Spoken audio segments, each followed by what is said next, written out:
Assalamualaikum warahmatullahi wabarakatuh. Halo semuanya, di video kali ini kita akan membahas salah satu aspek penting dalam operasional bank syariah, yaitu risiko dalam pembiayaan. Topik ini penting banget loh untuk dibahas, karena di bank syariah nggak cuma menjalankan fungsi intermediasi keuangan, tapi juga harus memastikan bahwa seluruh aktivitasnya berjalan sesuai dengan prinsip syariah.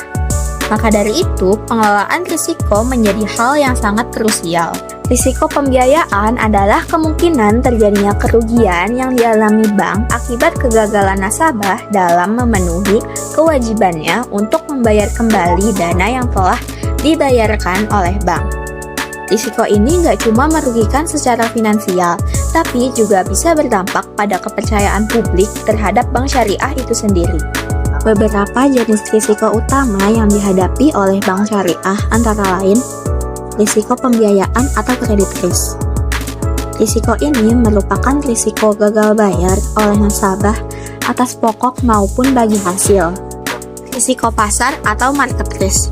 Risiko ini timbul akibat fluktuasi nilai tukar, harga komoditas, atau suku bunga pasar. Meskipun bank syariah tidak mengenakan bunga, tapi terpengaruh secara tidak langsung. Risiko operasional. Risiko ini muncul akibat kegagalan sistem, kesalahan manusia, atau prosedur yang tidak berjalan dengan baik. Risiko kepatuhan dan hukum. Risiko ini termasuk penggunaan akad yang tidak sesuai dengan prinsip syariah atau pelanggaran terhadap peraturan yang berlaku. Nah, sekarang kita udah tahu kan teorinya, tapi masih bingung nggak sih gimana implementasi di bank syariah? Yuk simak contoh studi kasusnya. Ada seorang nasabah mengajukan pembiayaan murabahah untuk membeli mobil seharga 200 juta rupiah.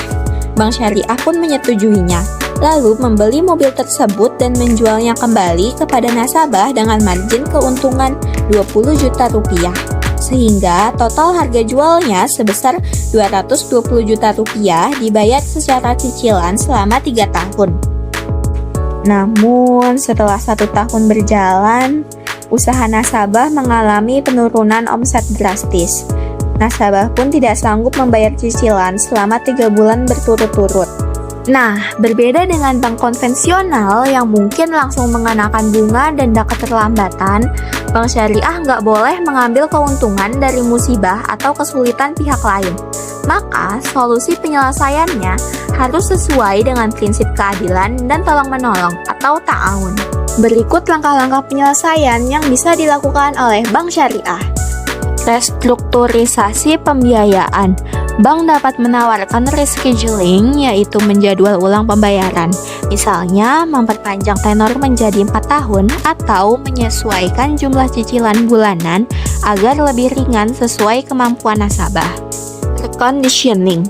Jika margin keuntungan masih terlalu tinggi dan memberatkan, bank bisa melakukan pengurangan margin atau menyusun ulang akad agar tetap adil dan tidak merugikan pihak manapun. Restructuring akad.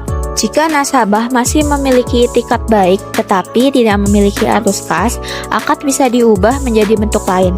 Misalnya, akad ijarah muntahiyah bitamlik atau sewa beli jika memungkinkan, atau penjadwalan kembali dengan potensi kafalah atau penjaminan jika ada pihak ketiga yang dapat menjamin. Eksekusi jaminan.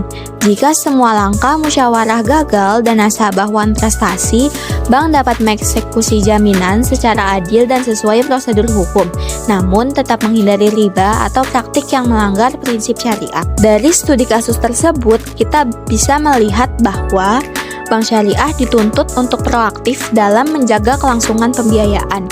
Setiap penyelesaian harus mencerminkan nilai-nilai keadilan, transparansi, dan kemanusiaan. Oleh karena itu, manajemen risiko yang baik adalah bagian dari integritas syariah itu sendiri. Risiko dalam pembiayaan adalah keniscayaan dalam dunia perbankan termasuk bank syariah. Namun, perbedaan utama terletak dalam cara penyelesaiannya. Bank syariah nggak boleh hanya mengejar keuntungan, tapi juga harus memperhatikan nilai-nilai etika dan prinsip syariah dalam menyikapi risiko. Dengan strategi yang tepat, bank syariah nggak hanya bisa menjaga stabilitas keuangannya, tapi juga memperkuat kepercayaan masyarakat sebagai lembaga yang amanah dan profesional.